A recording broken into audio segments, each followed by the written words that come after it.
اور حضرت آدم علیہ السلام کے جینز میں اللہ نے گویا جو علوم داخل کیے تھے، ان علوم کی مختلف جہات اللہ رب العزت نے ان کی نسلوں میں پھیلا دی، اور ان کی نسلوں میں اللہ رب العزت نے علوم کی وہ پرچیں کھولیں کہ انسان کی عقلیں دنگ رہ جائیں۔ یہ سلسلہ حضرت صلی اللہ علیہ وسلم پر ختم ہوا، اور اللہ تعالی نے آپ پر وہ آیت اتاری جو اور کسی نبی پر نہیں اتاری گئی۔ اللہ نے فرمایا الیوم اکملت لکم دینکم واتممت علیکم نعمتی ورضیت لکم الاسلام دینا، کہ ہم نے آپ کے لیے دین کو مکمل کر دیا، آج آپ کے لیے دین کو ہم نے مکمل کر دیا، اپنی اس نعمت کو مکمل کر دیا، اور اسلام کو اللہ رب العزت نے فرمایا کہ ہم نے آپ کے لیے منتخب کر لیا۔ اب ظاہر ہے یہی وہ دین ہے جو روز قیامت تک دین حق مانا جائے گا اور دین حق تسلیم کیا جائے گا۔ اللہ رب العزت نے قرآن مجید میں فرمایا مختلف انبیاء کو اس نے شریعتیں دی، مختلف انبیاء کو اس نے مناہج زندگی دیے، اور الگ الگ کوڈس، الگ الگ کنڈکٹس، الگ الگ لاز الگ الگ انبیاء اور رسولوں کو دیے گئے۔ اللہ نے قرآن مجید میں فرمایا کہ لِكُلٍّ جَعَلْنَا مِنْكُمْ شِرْعَةً وَمِنْهَاجًا، کہ ہر نبی کے لیے، ہر رسول کے لیے ایک شریعت اور ایک منہج زندگی اللہ رب العزت نے رکھا، اور ہر نبی اسی شریعت پر اور اسی منہج زندگی پر کاربند رہا، اور اسی کی تلقین و تبلیغ کرتا رہا، اسی کو پریویل کرتا رہا اور اسی کو اسپریڈ کرتا رہا۔ ہر نبی کا یہ فرض منصبی رہا۔ اور پھر حضرت صلی اللہ علیہ وسلم کے بعد اللہ رب العزت نے آپ صلی اللہ علیہ وسلم کی امت کو بھی گویا اسی مشن پر کاربند رہنے کا حکم دیا۔ اور حضرت شاہ ولی اللہ محدث دہلوی یہ فرماتے ہیں کہ اس امت کی گویا بعثت مقرونہ ہوئی کہ حضرت صلی اللہ علیہ وسلم کے سپرد جو مشن کیا گیا تھا اسی مشن کو لے کر یہ امت بھی آگے بڑھے، اور دین کے اس پیغام کو جو حقیقت میں 6 جہاد ہے، جس میں دنیاوی اور دینی زندگی کا ہر پہلو شامل ہے، جس میں انسان کو تمام طرح کے احکامات و قوانین اللہ رب العزت نے دیے ہیں، اور یہ اس دین کا امتیاز ہے اور خصوصیت ہے کہ اللہ رب العزت نے اس دین کو لامحدود وسعتیں عطا کی، اور ان لامحدود وسعتوں کو اللہ رب العزت نے اس طرح جاویدانی بخشی کہ ان تمام وسعتوں میں اللہ رب العزت نے انسان کے لیے احکامات رکھے، مناہی رکھے، ڈوز اینڈ ڈونٹس رکھے کہ کیا کرنا ہے اور کیا نہیں کرنا، اور ان تمام چیزوں کو اللہ رب العزت نے کار ثواب بنا دیا۔ یعنی انسان کس طرح کھائے، کس طرح چلے، کس طرح دیکھے، کس طرح پیے، انسان کی معاشرتی زندگی ہو، سماجی زندگی ہو، انفرادی زندگی ہو، اجتماعی زندگی ہو، سیاسی زندگی ہو، عائلی زندگی ہو، زندگی کے ہر پہلو میں قوانین رکھے گئے، زندگی کے ہر پہلو میں لاز رکھے گئے، زندگی کے ہر پہلو کے لیے اللہ رب العزت نے کوڈس اینڈ کنڈکٹس بنائے کہ ان کے مطابق اگر آپ زندگی گزاریں گے تو آپ کامیاب و سرفراز ہیں، لیکن اگر ان کوڈس اور کنڈکٹس سے، ان لاز سے، ان قوانین سے سر منہ بھی انحراف ہوگا تو ناکامی آپ کا مقدر بنے گی۔ اور چونکہ یہ جو شریعت ہمارے سامنے موجود ہے یہ دنیا کی سب سے آتھینٹک شریعت ہے، اس میں کسی کو کوئی شک و شائبہ نہیں۔ آپ دشمنان اسلام سے بھی اگر پوچھیں گے تو اسلام پر طرح طرح کے اعتراض کریں گے، لیکن سب سے زیادہ اگر ان کو اعتراض کرنے میں جھجک محسوس ہوگی تو اسلام کی تاریخی حقانیت اور مصدوقیت ہے۔ یعنی اسلام کو اللہ رب العزت نے جو ہسٹوریکل آتھینسٹی دی ہے، اس شریعت کو اللہ رب العزت نے جو ہسٹوریکل آتھینسٹی دی ہے، نہ وہ ہمیں کسی مذہب میں ملتی ہے، کسی دین میں نہیں ملتی ہے، نہ کسی قدیم کانسٹیٹیوشن یا کسی ازم اور لاجی میں ملتی۔ دنیا میں مختلف ادوار میں مختلف قوانین رائج رہے اور مٹ گئے۔ گریک فلسفی کا دور رہا، یونانی فلسفہ اور یونانی تہذیب و تمدن ایک دور میں اپنے عروج پر تھی، لیکن اس کی بھی کچھ تاریخ محفوظ رہی اور کچھ مٹ گئی، لیکن انتہائی صحت اور صداقت کے ساتھ اس کی تاریخ بھی ہم تک نہیں پہنچ سکی۔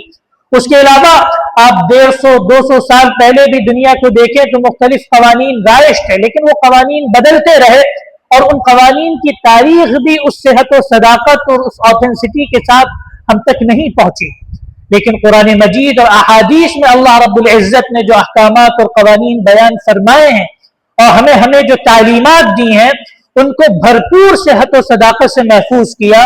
قرآن مجید کو اللہ رب العزت نے اتنی صحت سے محفوظ کیا کہ جب حضرت صلی اللہ علیہ وسلم دنیا سے تشریف لے گئے تو 1,00,000 سے زائد صحابہ تھے جو قرآن مجید کو پڑھتے تھے, قرآن مجید کو یاد کرتے تھے. ان میں سے لاتعداد ایسے تھے جنہوں نے قرآن مجید کو حفظ کیا تھا, اس کے اجزاء کو یاد کیا تھا. گویا قرآن مجید میں اللہ نے جو احکامات اور قوانین بنائے تھے وہ ہر شخص کی زندگی کے اندر سرایت کر چکے تھے اور ہر شخص کی زندگی کا جزء لا ينفک بن چکے تھے. یعنی ایسا انسیپریبل پارٹ بن چکے تھے کہ اسے زندگی سے نکالا نہیں جا سکتا تھا. انہیں ان احکامات کو اوراق میں تلاش کرنے کی ضرورت بھی نہیں تھی. اس دور میں محدثین حفظ پر بہت زور دیا کرتے تھے, یعنی وہ قرآن مجید کو یاد کرتے تھے, احادیث کو یاد کرتے تھے, احکام و قوانین انہیں ازبر ہوا کرتے تھے, وہ برق گردانی کے بھی محتاج نہیں ہوا کرتے تھے. یہ حال تھا صحابہ کا, یہی حال تھا تابعین کا, یعنی ان کے جو سکسیسرز تھے, اور یہی حال تھا تابعین کا تھا. تو یہ احکامات اور قوانین اللہ رب العزت نے جو قرآن و حدیث میں رکھے تھے وہ انہوں نے اپنی زندگیوں میں داخل کر لیے تھے, یاد کر لیے تھے, اور پھر اپنی عملی زندگی سے انہوں نے ان قوانین کو برت کر دکھایا. یہ سب سے اہم پہلو ہے جسے ہم عام طور پر فراموش کر دیتے ہیں. میں بہت باریک بینی کے ساتھ اسلامی قوانین اور معاصر قوانین کا تجزیہ تو شاید نہ کروں, لیکن اس سے اہم بات یہ ہے کہ ہم یہ سمجھیں کہ صحابہ کرام رضی اللہ عنہم اجمعین کو اللہ رب العزت نے قرآن و حدیث میں جو احکامات اور قوانین دیے تھے ان احکامات اور قوانین پر انہوں نے اس طرح عمل کیا, اور ظاہر ہے انہی احکامات اور قوانین کی شفافیت تھی اور ان کے اندر اللہ رب العزت کی بے پایہ رحمت اور عنایت تھی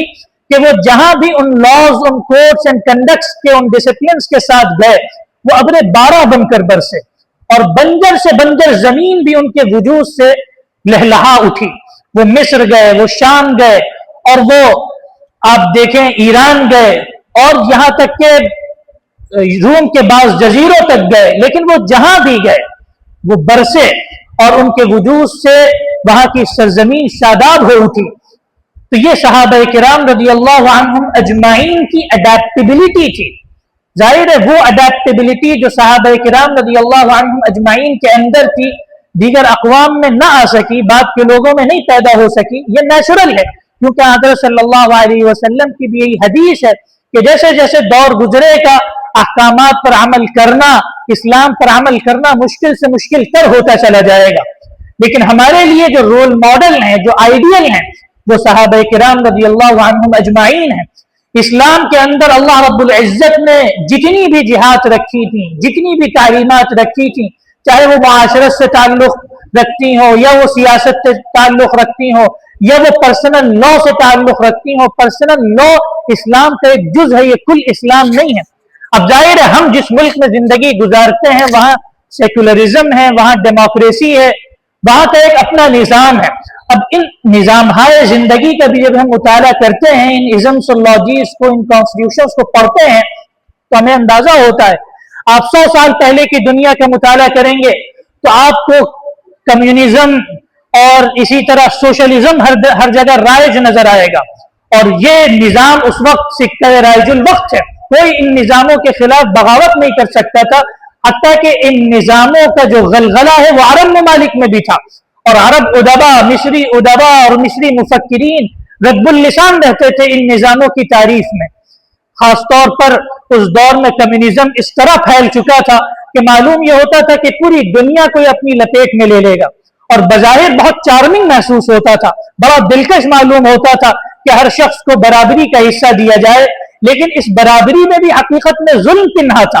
کہ ایک وہ شخص جو بالکل نکما اور کام چور ہے, اور ایک وہ شخص جو پوری زندگی محنت کر رہا ہے, قد و کاوش کر رہا ہے, دونوں کو ایک پلڑے میں کھڑا کر دیا گیا اور دونوں سے یہ کہا گیا کہ برابر برابر لے لو. اب ظاہر ہے ایسے معاشرہ ایسا ڈس بیلنس کا شکار ہوگا, عدم توازن کا شکار ہوگا کہ جو جفاکش طبقہ ہے وہ بالکل محنت اور مزدوری سے کام چور ہو جائے گا اور ہاتھ دھو بیٹھے گا, اور وہ بھی یہ سوچے گا جب بیٹھے بیٹھائے لقمہ حاصل ہو رہا ہے تو محنت کرنے کی چندہ ضرورت نہیں.